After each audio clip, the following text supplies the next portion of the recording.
அஸ்ஸலாமு அலைக்கும். Hi friends, welcome back to Nimmi's world. இன்றைக்கி நம்ம பிஸ்கட் ஆல்மண்ட் லண்டன் தான் செய்ய போகிறோம்.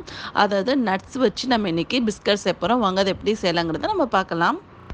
ட்ரே ஒன்று எடுத்துக்கிட்டேன். அந்த ட்ரேயில் 250 கிராம் அளவு பாதாம் எடுத்திருக்கேன். அதை இப்போ நம்ம அவனில் ப்ரீ ஹீட் பண்ணி எடுத்துக்கலாம். நம்ம ப்ரீ ஹீட்டில் 5 நிமிஷம் வச்சுருந்தேன். கருகாமல் நல்லா வறுக்கிற மாதிரி வறுபட்டு வந்திருக்கு. பாதாமை சின்னதாக கட் பண்ணி வச்சுருக்கேன். இந்த பாதாமையும் ப்ரீ ஹீட்டில் 5 மினிட்ஸ் அவனில் வச்சு ஃப்ரை பண்ணி எடுத்துக்கிறேன். இந்த கட் பண்ண பாதாம் நீங்கள் பார்த்தீங்கன்னா 100 கிராம் அளவு. கட் பண்ணி வச்சுருந்த ஆல்மண்ட் 5 மினிட்ஸ் அவனில் வச்சு எடுத்தாச்சு. இப்போ நீங்கள் பார்த்தீங்க அப்படின்னா கருகாமல் நல்லா நம்மளுக்கு ஃப்ரை ஆகி வந்திருக்கு. 50 கிராம் அளவு கார்ன்ஃப்ளாக்ஸ் எடுத்திருக்கேன். அது ஒரு மிக்ஸி ஜாரில் பவுடர் பண்ணி அதை வேறு பிளேட்க்கு ட்ரான்ஸ்ஃபர் பண்ணிக்கிறேன். நம்ம லைட்டாக மரண்டு விட்டு நம்ம அதை நல்லா பவுடர் மாதிரி எடுத்துக்கலாம். ஒரு அகலமான பவுல் ஒன்று எடுத்துக்கிட்டேன். அந்த பவுலில் நீங்கள் பார்த்தீங்க அப்படின்னா 250 கிராம் அளவு பட்டர் சேர்த்துக்கிறேன்.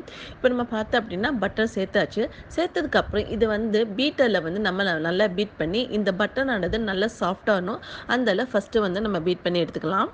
பட்டரை நல்லா சாஃப்ட் பண்ணிவிட்டு சாஃப்ட் பண்ணதுக்கப்புறம் எல்லா பட்டரையும் ஒன்றா சேர்த்துட்டு அதுக்கப்புறம் 95 கிராம் அளவு ஐசிங் சுகர் இதோட சேர்த்துக்கிறேன். சேர்த்துட்டு அதையுமே பீட்டரில் நல்லா பீட் பண்ணி ஸ்மூத்தனிங் பண்ணிக்கிறேன். ஐசிங் சுகர் சாஃப்ட் ஆனதுக்கப்புறம் அடுத்து வச்சுருக்க மைதா மாவு, அதாவது பிளைன் ஃப்ளார்க்குலாம் சொல்லலாம், அது 250 கிராம் அளவு இதோட சேர்த்து நல்லா அதையும் பீட்டரில் பீட் பண்ணி நல்லா மிக்ஸ் பண்ணி எடுத்துக்கிறேன். மைதா மாவு சேர்த்து பீட் பண்ணதுக்கப்புறம் நீங்கள் பார்த்தீங்கன்னா முட்டை எடுத்துருக்கேன். 2 முட்டையோட மஞ்சள் கருகு போட்டு இப்போ இதோட சேர்த்துக்க போகிறேன்.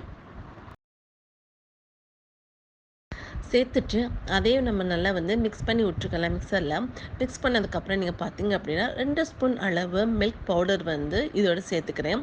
சேர்த்துட்டு அதையும் நல்லா மிக்ஸ் பண்ணி விட்டுக்கிறேன். மில்க் பவுடர் சேர்த்துட்டு அதையே நம்ம இப்போ பார்த்தோம் அப்படின்னா நல்லா மிக்ஸ் பண்ணி விட்டாச்சு. மிக்ஸ் பண்ணதுக்கப்புறம் அடுத்து நீங்கள் பார்த்தீங்க அப்படின்னா 50 கிராம் அளவு கார்ன்ஃப்ளாக்ஸ் பவுடர் பண்ணி வச்சுருக்கோம் பார்த்தீங்களா, அதையும் இப்போ இதோடு சேர்த்து நல்லா நம்ம மிக்ஸ் பண்ணி விட்டுக்கலாம். கார்ன்ஃப்ளெக்ஸ் சேர்த்து நம்ம நல்லா கலந்து விட்டுருந்தோம். அடுத்து நீங்கள் பார்த்தீங்க அப்படின்னா கார்ன்ஃப்ளவர் இருக்குது பார்த்தீங்களா, அது 200 கிராம் இதோட சேர்த்துக்கிறேன். சேர்த்ததுக்கப்புறம் ரைஸ் ஃப்ளாருக்கு பார்த்தீங்களா, அது 2 ஸ்பூன் அளவு இதோட சேர்த்துக்கிறேன். சேர்த்துட்டு எல்லாத்தையும் நல்லா மிக்ஸ் பண்ணி விட்டுக்கிறேன். மிக்சரில் மிக்ஸ் பண்ணிவிட்டேன். அடுத்து நீங்கள் பார்த்தீங்க அப்படின்னா கையில் கொஞ்சம் வச்சு மிக்ஸ் பண்ணணும். இப்போ நீங்கள் பார்த்தீங்கன்னா கையில் மிக்ஸ் பண்ணிக்கும்போது லைட்டாக உங்களுக்கு ஈரத்தன்மை இருக்கிற மாதிரி தெரியும்.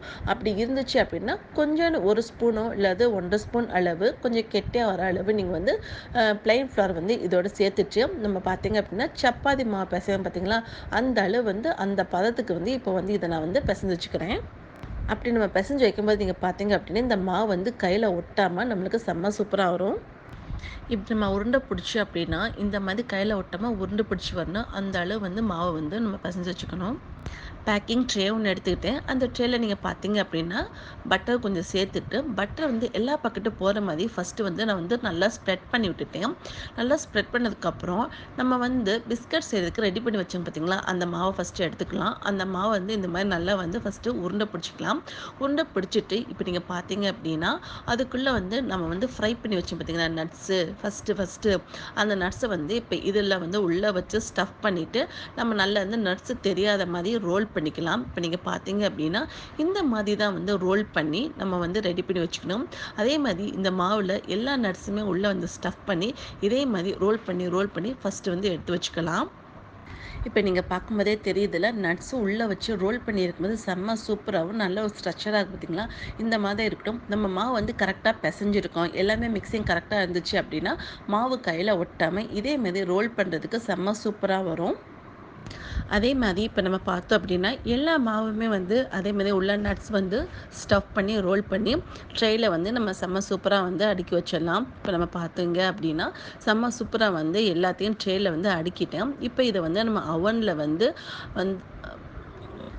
இப்போ இதை நம்ம அவனில் டாப் அண்ட் பாட்டம் ஹீட்டிங் செட்டிங்கில் 10 to 15 மினிட்ஸ் வச்சுக்கலாம். பேக்கிங் பார்த்தீங்கன்னா 170 டிகிரி செல்சியஸில் நம்ம இப்போ இதை நல்லா அவனில் வச்சு எடுத்துக்கலாம்.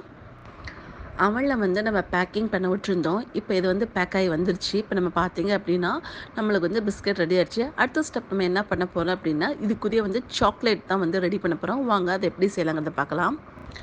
குக்கிங் சாக்லேட் வந்து இங்கே ரெடிமேடாக விற்கிது. அந்த குக்கிங் சாக்லேட் வாங்கிக்கிட்டேன். வாங்கிட்டு அந்த குக்கிங் சாக்லேட்டை வந்து ஒரு பவுலில் போட்டுட்டேன். போட்டுட்டு நீங்கள் பார்த்தீங்க அப்படின்னா அடுப்பில் வந்து ஒரு பெரிய பாத்திரம் வச்சுட்டு அந்த பாத்திரத்தில் வந்து சுடுதண்ணி வந்து சூடு பண்ணி வச்சுருக்கேன். இப்போ சூடு பண்ணி அந்த தண்ணியில் வந்து நீங்கள் பார்த்தீங்க அப்படின்னா நம்ம இப்போ இந்த பவுலில் வச்சுருக்கோம் பார்த்தீங்களா, அந்த சாக்லேட்டை வந்து அதுக்குள்ளே வச்சு நல்லா வந்து சாக்லேட்டு மெல்ட் ஆகிற மாதிரி ஃபஸ்ட்டு வந்து நம்ம வந்து நல்லா மெல்ட் பண்ணி எடுத்துக்க வேண்டும். சாக்லேட் வந்து நல்லா மெல்ட் ஆகி வந்துச்சு. சாக்லேட் மெல்ட் ஆனதுக்கப்புறம் நீங்கள் பார்த்தீங்க அப்படின்னா, 1 ஸ்பூன் அளவு வந்து பட்டர் வந்து இப்போ இதோட சேர்த்துக்கினேன். சேர்த்துட்டு அதையும் வந்து இந்த சாக்லேட்டோட நல்லா வந்து மெல்ட் ஆகி மிக்ஸ் ஆகி வரணும். பார்த்தீங்கன்னா, இந்த மாதிரி பதத்தில தான் வந்து நம்ம வந்து சாக்லேட்டும் சரி, பட்டரும் சரி ஒண்ணோட ஒண்ணு மெல்ட் ஆகி செம்ம சூப்பரா வரணும். இப்போ பார்த்தீங்கன்னா, இந்த சமயத்தில நம்ம ரெடி பண்ணி வச்சிருக்கீங்க பார்த்தீங்களா, அந்த பிஸ்கட்ட அத வந்து இதில வந்து நம்ம டிப் பண்ணி ஒண்ணொண்ணா எடுத்து வச்சுக்கலாம். இப்போ நீங்க பார்த்தீங்கன்னா, எப்படி எடுத்து வைக்கணும் அப்படின்னா, அதுக்குன்னு வந்து ஒரு பிளாஸ்டிக் வந்து தனியா இங்க சேல் பண்றாங்க.